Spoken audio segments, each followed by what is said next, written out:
അതവും തൊട്ട് അറിവ് കേട്ട സ്വർഗമാണ് മദ്രസ. അവിടം ചെന്നിരുന്ന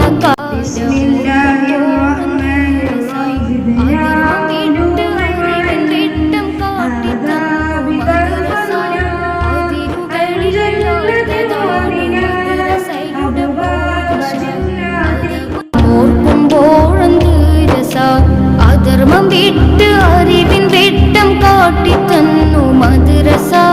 അതിരുകളില്ലാത്തതാണ് മദ്രസയുടെ പോരിശ. അതവും തൊട്ട് അറിവ് കേട്ട സ്വർഗമാണ് മദ്രസ.